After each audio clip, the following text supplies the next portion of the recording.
Om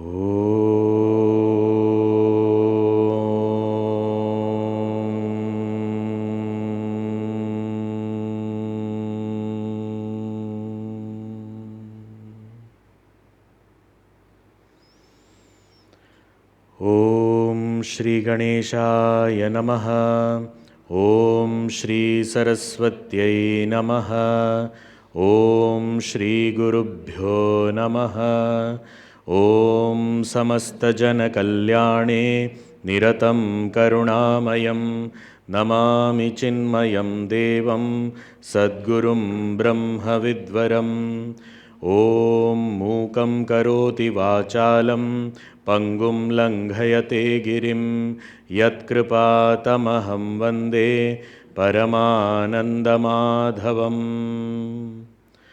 Om Achaturvadano Brahma Dvibahuraparo Harihi Abhalalochana Shambhu Bhagavan Badarayanaha. Om Dakshine Lakshmano Yasya Vame tu Janakatmaja Purato Marutiryasya Tam Vande Raghunandanam.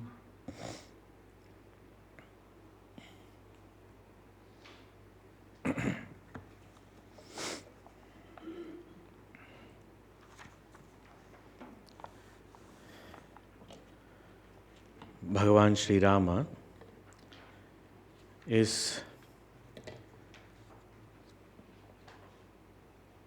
establishing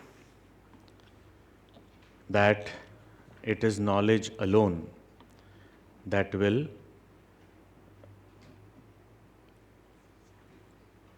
get rid of ignorance and bestow liberation on the seeker.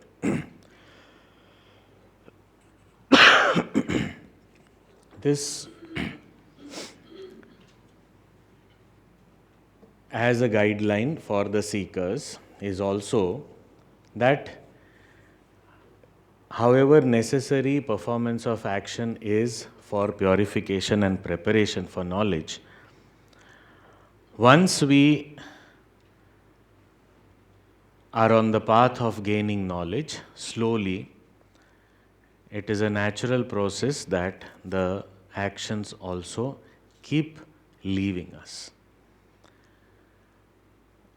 When we grow out of action or doership, slowly the actions also leave us. It is a very natural process.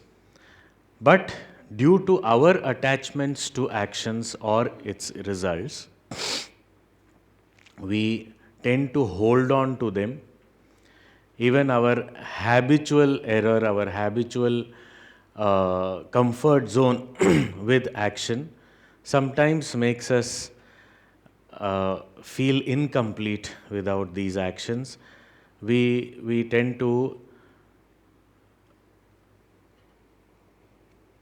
feel a void, and therefore we want to keep on performing these actions and somehow try to make them meaningful also for ourselves. So we justify it with all the various Vedic injunctions with respect to karma, that you can never give up karma. In Bhagavad Gita also, Bhagavan has said, yes, karma and certain karma should never be given up. But he has also said you have to give up doership. He has also said you have to give up attachment. So when doership is given up, then automatically it is as good as not performing the karma. Like, I don't feel any great achievement or even any attachment or even any expectation due to this action of breathing that continues throughout. Because I don't have that sense of doership associated with this breathing. It is happening involuntarily. And therefore, I do not have any kind of agency, any kind of looking forward to a result. I do not take any credit also, and nor am I afraid of any criticism with respect to the act of breathing. Because I am not the doer, although the action is constantly going on, and it is my breathing only that's happening.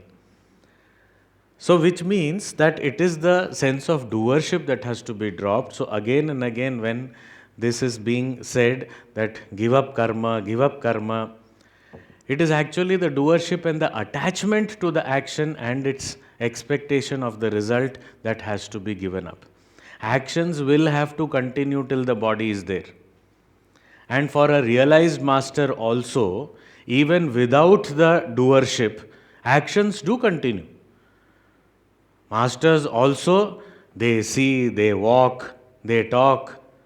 So all that continues for anyone.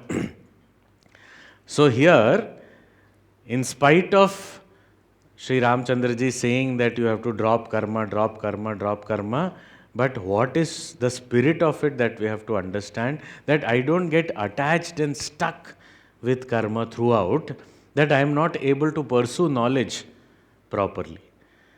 So that is what is the main spirit that is being said, which in Gita also is very elaborately discussed in the form of karma sannyasa. It is actually kartrutva only is to be given up and the sangha has to be given up.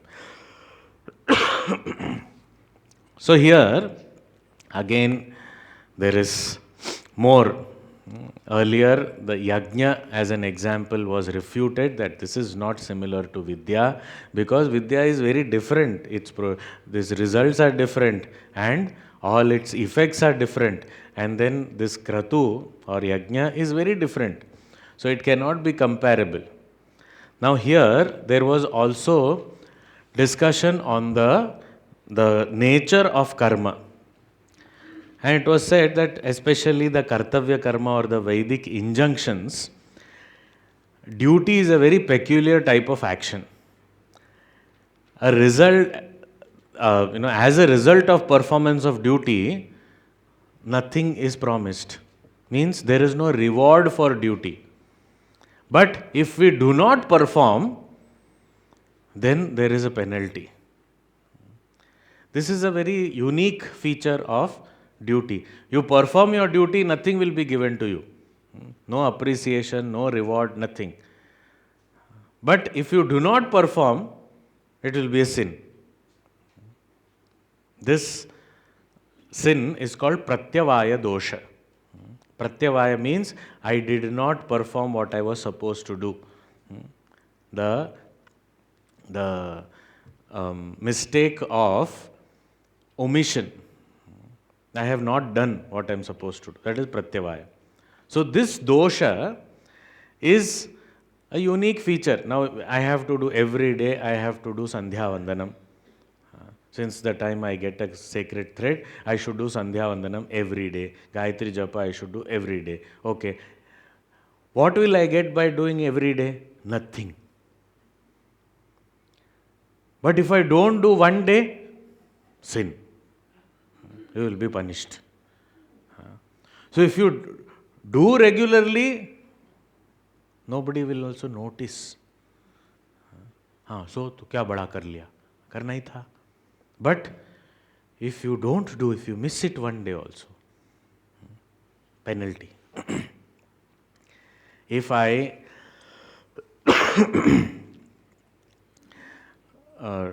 drive correctly, following all the rules, stop at the red light, go when it is green, keep to my lanes, keep to the speed limit. Does anyone award the traffic police? Stop. We want to give you a traffic police gold medal. Why? You are following rules. Nothing we will get. But once, 20 years you follow and one day you make a mistake. Stop. Chalan. What happened? You did not follow. That is called pratyavaya dosh. So it is not only scriptural, even in Laukik things we find this. It is there, everywhere. Pratyavaya dosh.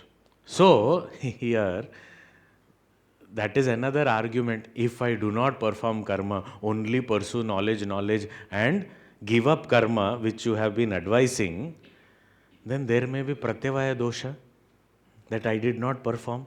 What about that? So here, Bhagavan is dealing with that, saying, verse number 23.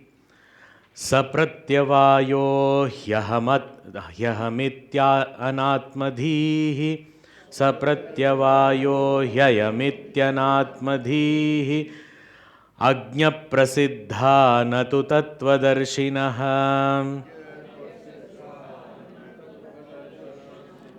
Tasmad buddhaistyajyam avikriyatmabhihi त्याज्यम अविक्रियात्मभिः विधानतः कर्म विधि प्रकाशितम्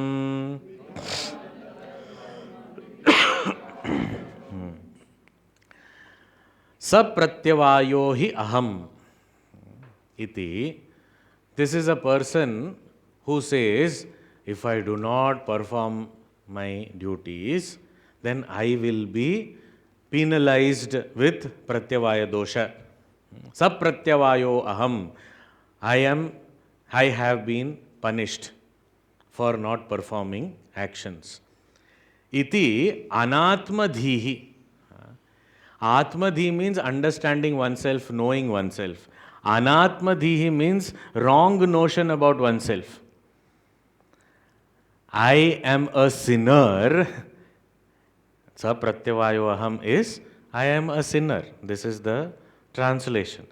This I am a sinner feeling that one has is anatmadhihi. It is not about myself. It is a wrong notion about myself. It is not me. This is the difference between Sanatana Dharma and all others. Sanatana Dharma says you are immortal. Amritasya putraha, son of immortality. And other faiths, if we see, you sinners, you shall be doomed in hell forever. One thing we don't have forever, except for realization. And second, we are not sinners. The reality, the ultimate truth is, he says, I am a sinner. Sapratyavayo hi aham iti anatmadhihi. It itself is a wrong notion of oneself. Misunderstanding about oneself. And it is seen where? Ajna prasiddha. This kind of buddhi, that I am a sinner, is seen in an ignorant person. Ajna prasiddha.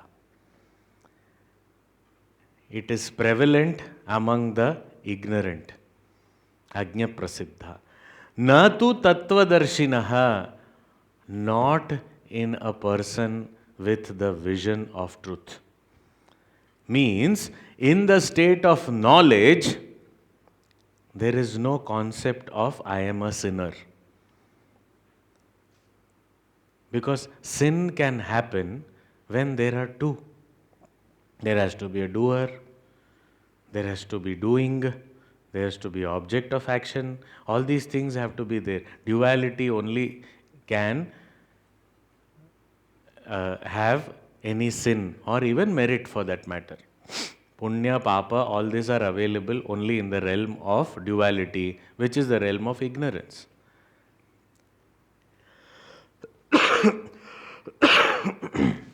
It is like if I have committed any crime in the dream state. After waking up, if I say, I am a sinner, I have committed a crime, I did this wrong deed, I go and ask for forgiveness, I am sorry, I took away your money. Said, what? I don't have money. What did you take away? No, in my dreams, I took away your money. I am very sorry. I will return it. When? Tonight. When I again go into dream state. What? That money also was me, which I took away also was me. The friend also was me. That thief also was me. What is there? I am a sinner. After waking up, there is no concept of I am a sinner. So similarly, Tattvadarshi, the one who has the vision of the truth, such a jnani, there is no concept of I am a sinner. So this concept is only among the ignorant. Ajna prasiddha anatmadhi. So considering oneself to be a sinner is a wrong notion, popular among the ignorant, but not in the person with a vision of truth. So therefore, tasmat budhaihi, by the intelligent or the knowledgeable, avikriyatmabhihi, the ones who have understood themselves to be free of all action or modification. See, sin means an action. Doing or even not doing is actually an action only. So, this action is possible only in anatma, what is not me. Atma is avikriya, means there is no change, there is no action happening, there is no modification happening. If I say I had to go to the temple, I did not go, therefore I am a sinner. If let us say this is my... Now, I, what does the I mean? If I means the body, then it is not self, anatma. So if I am talking about the body, then it is ignorance. If I am talking about the mind, again it is ignorance. Because all this is not me. Anatmadhi. This buddhi is of anatma, not self. So I am considering myself to be something other than what I really am. And this is only an ignorant person's condition, not the condition of the person who knows himself to be the actionless self. Because going there is possible for someone who is not already there. Now, Atman is already there. So, where is going to the temple? And I did not go. I am already there. So, from the standpoint of a person of knowledge, this I am a sinner can never happen. This buddhi is anatma buddhi, which is only possible if one is ignorant of oneself, considers oneself to be something other than oneself. So it is a vision of ignorance, not knowledge. Therefore, avikriyatmabhihi budhaihi, those people who have understood oneself to be free from action and modification, such men of knowledge, tyajyam, they should be giving up. What should be given up? Karma. Oh, karma has to be given up. What karma? Vidhi prakashitam. That which was enjoined by the Vedas. Vedas said, you have to do this, you have to do this, you have to do this. You have to do Sandhya Vandanam morning, noon and evening. 3 times you have to do Sandhya Vandanam. Okay, I should do. But when knowledge takes place, karma drops off. What is this dropping off of karma? How it should be done? He is saying, vidhanataha. That also scriptures only guide. Now just 2 verses ago, Bhagavan referred to statements. One from the Taittiriya Aranyaka and one from the Brihadaranyaka Upanishad. So the Taittiriya Aranyaka statement, which is very popular, we all know, na karmana na prajaya dhanena tyagena ekena amritatva manashuhu. It only tyaga. So what is that tyaga? So there it was said giving up of actions or the doership. But here, Bhagavan is saying, Vidhanataha means with all the rituals as given in the scriptures, one should give up means sannyasa.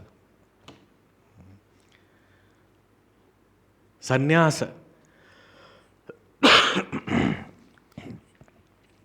When we are given the sacred thread, initiation into Gayatri Mantra, and we have to understand there are some notions. It is not that only a Brahmana family the children were initiated into sacred thread and Gayatri Mantra. It is considered in our culture, everybody is born without any samskara, therefore everyone by birth is a Shudra. Means a sanskari. Nothing has been taught. We don't even know how to eat. We don't even know how to walk. We don't even know how to talk. So, a sanskari. Everyone is born as a Shudra. Then what happens? This Yajnopavita samskara is done. Upanayanam. The sacred thread is given, initiation into Gayatri Mantra is done for all. So, even families of Vaishya, families of Kshatriya and families of Brahmana. Everyone is initiated into Gayatri Mantra. So that is called Dvija, second Janma. But popularly, it is referring to the Brahmanas. But it is not restricted to that. Every culture had one period where there was misinterpretation and exploitation. It was there. And Puja Gurudev says it is also our responsibility that we let such a thing happen because the public did not study the scriptures, got disconnected from the language also. So if somebody is misinterpreting, we don't even know it. So responsibility is not just of those people who misinterpreted and exploited, also the one who were vulnerable to exploitation because of the ignorance. We got disconnected from the language, we got disconnected from this knowledge. So we can't only blame that they were very selfish and they did this and all. We also did not get connected to the original source of knowledge. However, that is another thing, but the point here is that anyone who is initiated into Gayatri Mantra is supposed to do the Sandhya Vandanam. He offers Arghya to Surya. He worships. The sun worship is considered to be necessary for all those who have sacred thread. And then at one stage, sannyasa is given, where the Guru cuts off the sacred thread only and is initiated. Rituals are there, everything is there. And there is a specific ritual that the Gayatri Mantra is offered back to the Surya Mandala. That I used this Gayatri Mantra as a sadhana for so many years and it bestowed brilliance to my intellect. Now I surrender it back. When we give up the membership of a club, we have to surrender our ID card. Don't keep it and later on also I will go. Anyway, nobody will allow us. It is invalid after that. So we surrender it gracefully. And so we have dual citizenship and then there are rules that no, you can only have one. One passport I have to surrender. So I can't enjoy both places. So there are rituals. We offer it back to the Surya Mandala. And from there we are given another mantra. That okay, Gayatri Mantra you don't use, now this you have to chant. So the Guru initiates into the... So there are vidhanataha, there is vidhi given in the Veda to renounce. That now you don't have to do this. But instead of that, what has to be done is much more. That's a different thing. Greater responsibility because we have to walk the path advanced ahead. So then it will not be decreasing. But these things need not be done. So there are certain things. Now when there is a person who is a sweeper, now you have to sweep the whole place, you have to clean the whole place. Okay, but when you pass on to the next stage, you don't have to sweep. That doesn't mean you are stopped from doing it, but you don't need to do it because you have greater responsibilities. You have to take care of this. So there is a next step. Similarly, next. In spirituality also, the next step, when I have to pursue only knowledge and nothing else, that stage is sannyasa. Now here, although it is said vidhanatah, through all rituals as guided by the scripture, the guidance is based on the maturity of the person. It is not just changing of clothes.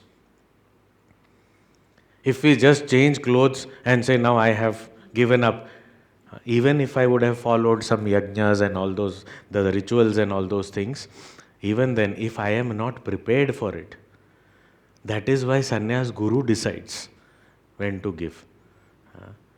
I don't say that, no, I am ready. Acha, you are ready. How are you ready? What did you prepare? I have stitched my orange clothes and I am ready. Is that preparation for sannyas? Orange clothes are ready. That anybody can do. Even tailor is ever ready. He can stitch overnight and say, I am ready for sannyas. That is not the readiness. So when we are internally having the right, as Puja Gurudev used to say, the right climatic condition, then we glide into that, and then we don't stick to the, no, how can I, so many years I did this, how can I just give it up one day? Which means I'm attached to the action. And if I'm attached, then I'm not ready. I have to perform my duties. I keep doing it. But when the time comes that it drops off and we move on, that has to be extremely honest introspection. Only then we will. It has to be very objective. Because nobody else will be able to, of course our guru will be able to tell us. Other than that, no one else will be able to tell us whether we are ready. And that is why we find in general, people do not encourage sannyasa. In general. Nobody says, no, you come and you become sannyasi. People will not encourage. Because it is not meant for the unprepared. Not that it is something, the point is the person will suffer. If I am not qualified and if I am given a very high post in any organization or institution, I will not be able to deliver. I will feel stressed out. I will feel out of place. I will feel I am a failure. Why should one go through that? So here when it is said vidhanatah, here it is said that all the Vedic karmas only have to be given up. We have to understand it in the spirit. Otherwise, Ramchandra ji has said, we have to give up, only then we will be gaining knowledge. Not that way. Slowly I have to dilute my likes and dislikes. I have to dilute my doership. That is what is more important. And when that happens, eventually I pass on to that state of sannyasa. Whether I change my clothes or not doesn't matter. It is actually the spirit of sannyasa that is being talked about here. But why vidhanatah? He's saying the same scriptures are also guiding us to give up. So the same scriptures which said that if you don't do, you will get pratyavaya dosha, same scriptures are saying you can give up also. There is vidhi for that also. So what does it mean? Is it a contradiction? No, it is for two different categories of people. Now Swami Taponji Maharaj went to Narmada and said, asked a Mahatma, I want to be initiated into sannyasa. That Mahatma said, you don't need anybody else to give you sannyas, you can take sannyas because you have the knowledge. It is called Vidvat sannyasa. So Tapon Maharaj took sannyas first time himself. Then later on it was formalized in Kailas ashram and he was given again. But he was a sannyasi in spirit already. So he was given that sannyasa like it was just a ritual, otherwise it was like a formality completed. He was already a sannyasi. For him, there was no fascination for any karma. It was dropped. But still, till the time his brother could take over, he did everything. He handed over everything responsibly and then walked out once and for all. Even while he was staying in the house, he was not staying in the house. He made a small hut outside in the courtyard and he lived there.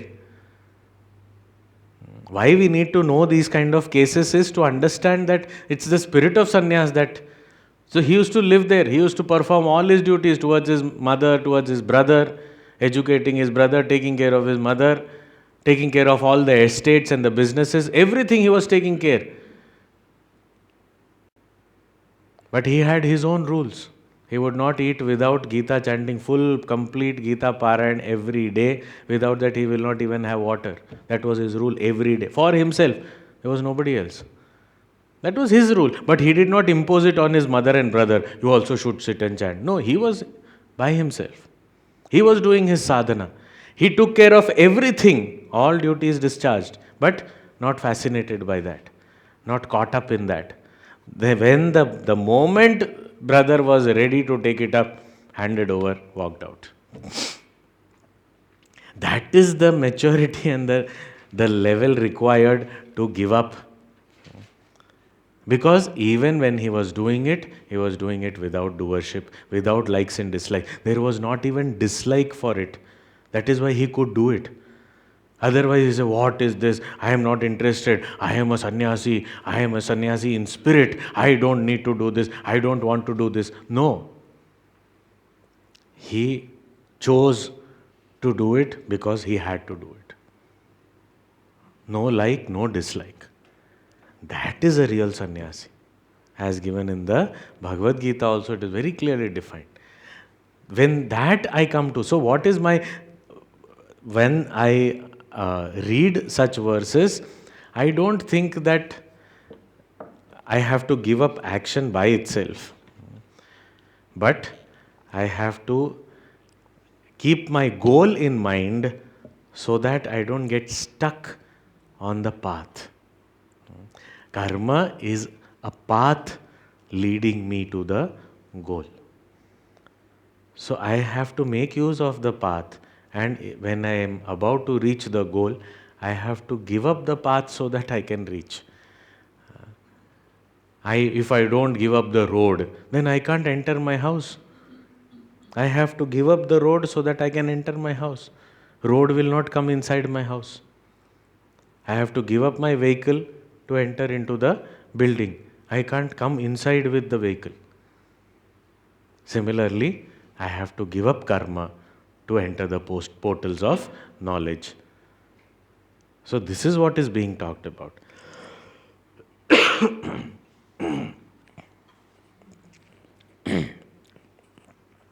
So then, what should one pursue? See, we have to understand, why is Bhagavan talking so much about knowledge and glorifying knowledge and saying karma is not required, only knowledge, only knowledge? We have to understand the person who asked question is Lakshmanji. And we have to understand his qualification. We may not fit into that. Lakshmanji is an embodiment of Vairagya. But Vairagya coupled with Seva. So he was constantly in service. Action was a part of him. But completely detached. He did not do anything for himself. Everything was only dedicated action and duty. If you look at it, did Lakshmana have any desire of his own? Did Lakshmana want to do something? He just did what he felt, I should serve Ramchandraji. And even if with so much of Josh, he said things and did things, it was all under the control of Ramchandraji. He did not have his own personal agenda. Ramchandraji just signed, enough, sit down. Sat down. It did not take a minute. Even his anger was only for Ramchandraji. That was also dedicated. It was not for himself. He never felt angry. He was not an angry person. It was only when Bhagavan was insulted or people did not recognize his glory, he was. That is why Tulsidas ji says he was like the pole which makes the flag fly high. Lakshman ji was like the pole. The pole is never seen or noticed, but the flag flies high and the flag is saluted by everyone. So he never wanted the flag of Ramchandra ji to come down. So complete surrender, complete dedicated service. And for such a Vairagya Murti, Bhagavan is saying, give up. Because you are qualified. You have done this enough. So for you, yes. And what was the question? Now, who asked is one point. Other is, what was the question? How can I go across this ocean of ignorance? It was very clearly said how to go beyond ignorance, how to cross over ignorance. Now, if ignorance has to be crossed over, whether you call it its effect of samsara or bhava or whatever it may be, but if I have to go across ignorance, I have to have knowledge. And that pursuit of knowledge has to be complete. And not that, okay, when I get time, I pursue knowledge also. Otherwise, I am very busy. But whenever I get time, little bit, I pursue knowledge also. That is not going to uproot ignorance. It is needed that we give up everything and just pursue. So for such a person. And the entire journey has been pointed out in the next verse. That how then one must pursue this knowledge. So in the next verse 24, it is said, Shraddhanvitastattvamasiti vakyatah Namasiti vakyatah Guroh prasadadapi shuddhamanasah Vijñāya chaikātmyat Vijñāna chaikātmyam yathatma jivayoho Vijñātma chaikātmyam athatma jivayoho Sukhi bhaven meruriva prakampanah.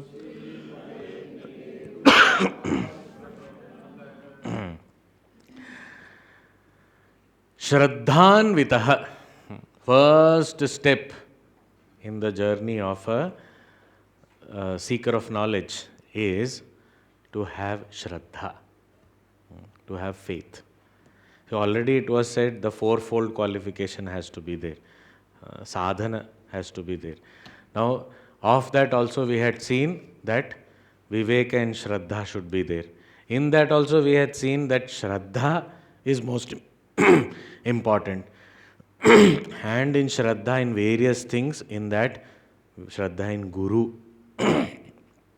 is the most important aspect. So this Shraddhanvitaha.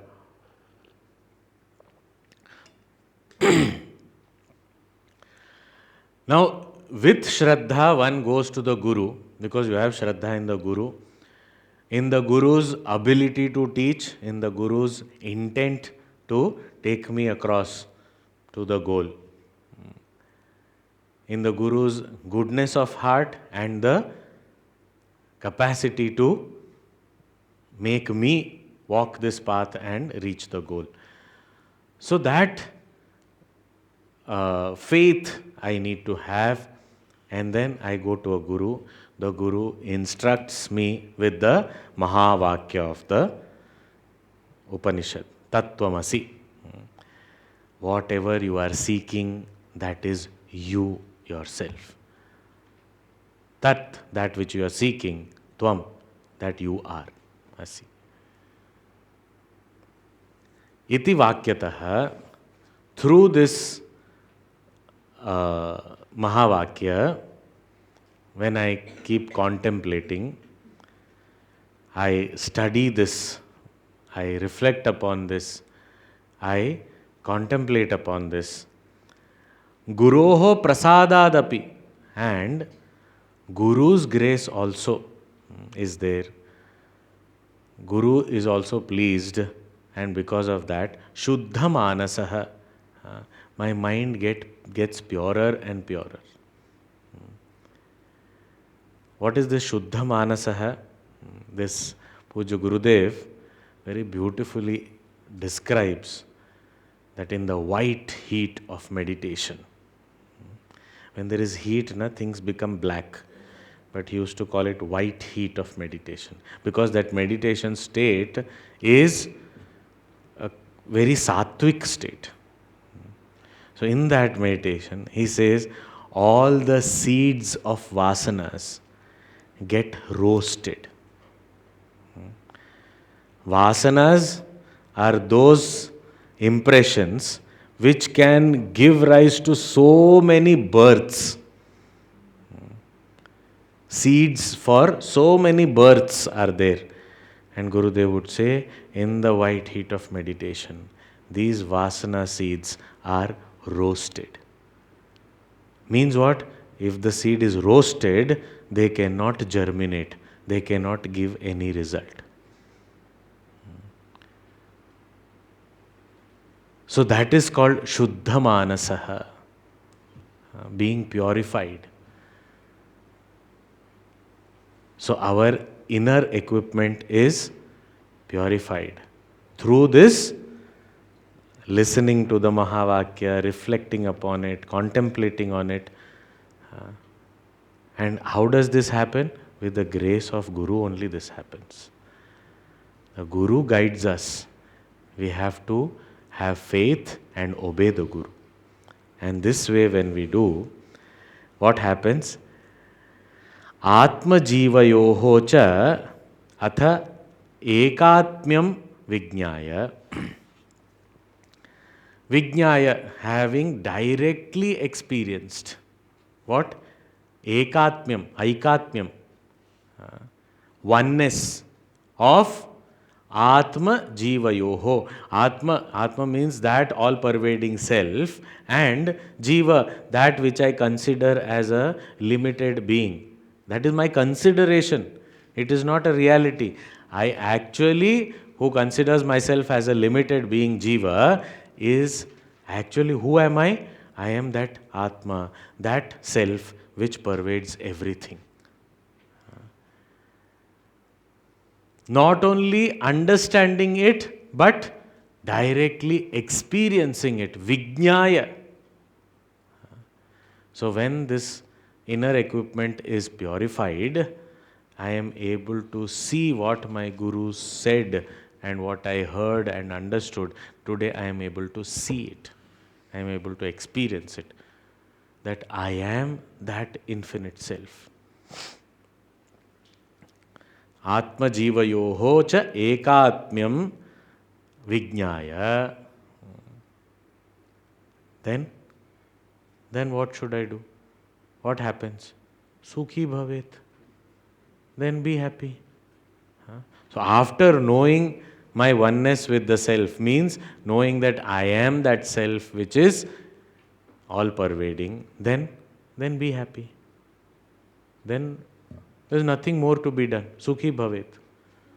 How I should be sukhi? Meruvat. Meru river. Like the Mount Meru. What is so great about Meru? Meru or any Parvata.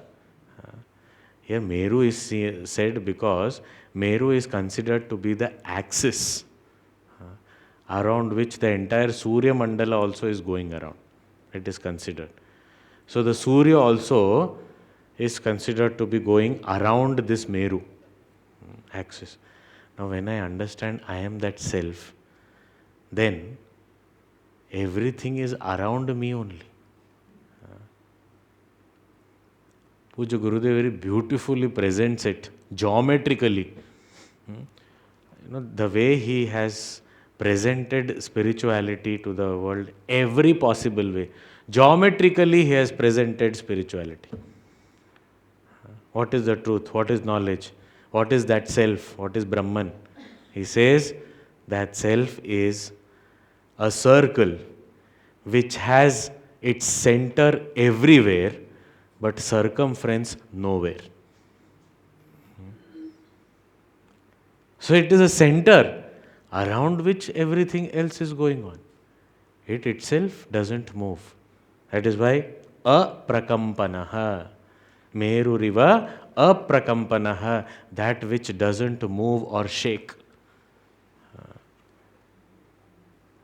So once I know I am the self, then where is action, where is going, where is coming, where is doing, where is not doing, where is sin, where is punya? Nothing is there. Aprakampana. And in the transactional world, in the day-to-day life, what will be the state of such a realized person? Aprakampanaha. He is always happy. Aprakampanaha means unshakable by greatest of sorrows. Even if anything shattering and devastating comes to his life, he is not shaken. Aprakampanaha. Which Bhagavad Gita says, Yasmin sthito na dukkhena guruna api vichalyate. Even great dukkha or difficulties come to him, he doesn't shake. That is that. So, avikampena yogena. Avikampa, aprakampa. No kampanam, no shaking. Such a person established in knowledge cannot be shaken. Sukhi bhavet. After that, be happy. One is always happy. Because one has realized that I am happiness. So then I don't want to be happy. I am happiness. The mind may be unhappy, but it doesn't affect me. Why? Because I am happiness. So how does it matter? So whatever be the condition of the body or the senses or the mind or the intellect, none of it affects me. None of it is able to touch me. This is the state of knowledge. When I understand, I am that Supreme Self, all-pervading Self. So, aprakampanaha meruriva sukhi bhavet. Be happy. Now, we say, but how to understand all this? You say in one shloka, you say this is your journey, finish and then be happy. Saying is easy, Bhagwan. How to begin? You are saying Tattvamasi as though it is so easy to understand. We have heard Tattvamasi so many years. Nothing is happening to me. What should I do? How should I realize that? How to approach this statement? Path of knowledge, you are saying, okay, I understood before that whatever you said, that all this karma and all, the kartrutva, the raga, dvesha, all that has to be given up. Understood, okay. But when I am pursuing knowledge, okay, I should have faith. Okay, I have faith. But just because you say Tattvamasi, I am that which I am seeking, it doesn't make me understand that. It doesn't give me that experience. Yes, intellectual comprehension happens, okay. But that also is very difficult because it's a very subtle point. So how do I approach it? How do I actually understand this statement? So that also again he is talking about. Adau padarthavaгаतिर्हि karanam. Padarthavaгаतिर्हि karanam. Vakyartha vijnana vidhau vidhanatah. Tattvam padarthau paramatma jivakau. Paramatma jivakau asiti chaikatmyam athana asiti chaikatmyam athanayor bhavet. Chaikatmyam athanayor bhavet. Tattvamasi, this vakya, how to understand it, how to approach. Puja Guruji very beautifully says that our scriptures not only tell us what to think, but also tell us how to think. So if I have to approach a statement, if I have to understand the scripture, how to understand it? So here, first he is saying Adau. First, what should we do? Padartha avagatihi hi karanam. Padartha, understanding the word meanings, is the first step. Each word, now tat, tvam, asi, 3 words are there. Now first, each word, what does it mean? What does tat indicate? What does tvam indicate? What does asi indicate? That word meaning, each word has to be clear. And this is true in even transactional communication. This is true in even reading any book, and more so in the scripture. That what do you mean by each and every word? That you are. Now, if I look at it only grammatically, we say this is an absurd statement. That is third person. You is first person. How can third person be first person? You, for the Guru to speak, you is second person. So how can third person and second person be one and the same? Tat, tvam, asi. How is it possible? And then you are asking me to know it. What? That I am. So third person is first person. And when you are saying it, third person is second person. What, Guru? You have not studied elementary grammar also? Now, this is not the way. Padartha, every pada, what does it mean? What is the indicated meaning? I have to know it. Without knowing it, I will not be able to go further and know the whole statement. So that is why Adav. First, what is there? Padartha avagatihi hi karanam. Then what happens? Vakyartha vijnana vidho vidhanatah. Now, as the Veda or the scripture has given this entire statement, to know the meaning of this statement or Mahavakya, first I should know the meaning of every word which is there in the Mahavakya. Now, meaning does not mean dictionary meaning, because dictionary will have a direct meaning. Tat, that. Tvam, you. Asi, are. So that you are. Okay. Understood. What did you understand? That you just are blabbering something. You also don't know what you are saying. That is what I understood. People have translated this, such statements, and saying Upanishads are just blabberings of these rishis who did not have anything better to do. Some people have said, this is the Western philosophers' statement that I just said. This is the translation.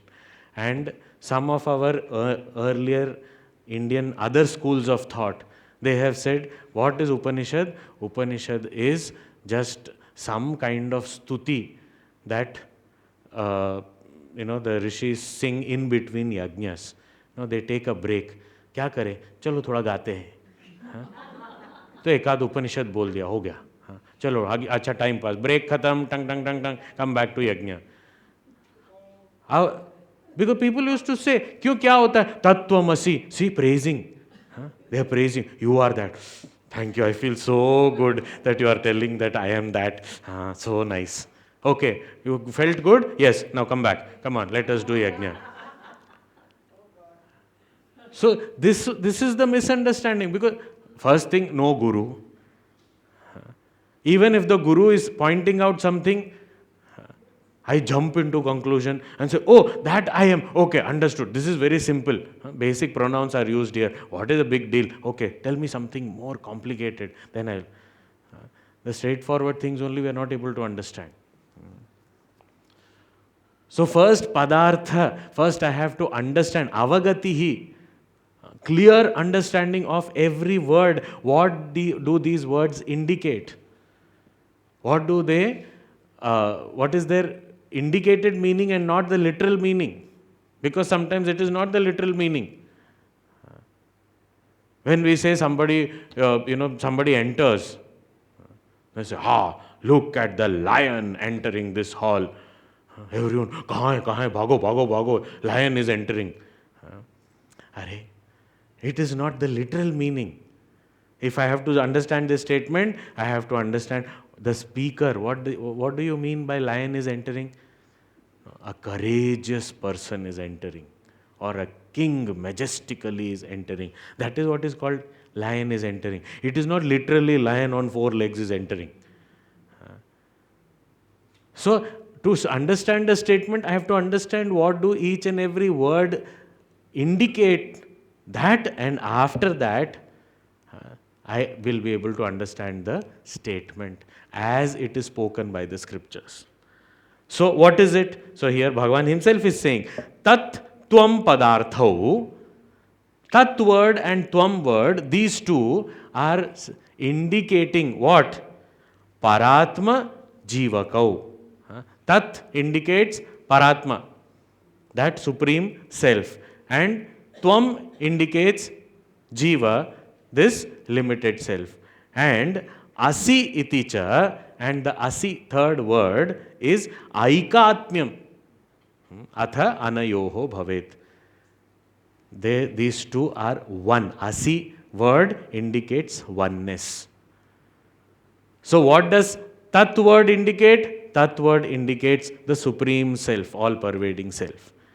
Tvam word indicates the Jiva, the one who is listening to this instruction from the Guru.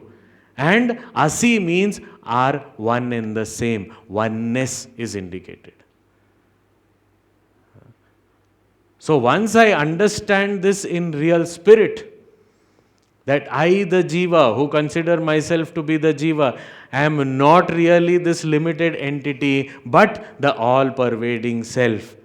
This is what I have to understand. Not the other way around. There is nothing called Supreme Self. This Jiva alone I am. I have understood. Not that way. Tat, that you are. So Tat indicates Paratma, Tvam indicates Jivatma, and Asi indicates oneness.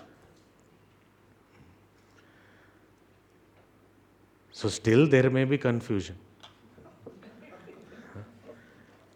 How can there be oneness between these two? So that is why more thinking is required.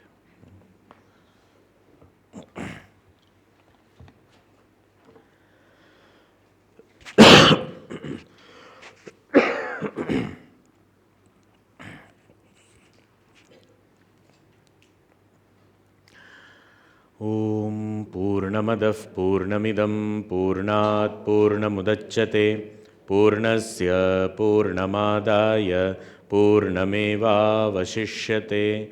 Om Shanti Shanti Shanti. Harihi Om Shri Gurubhyo Namaha. Harihi Om.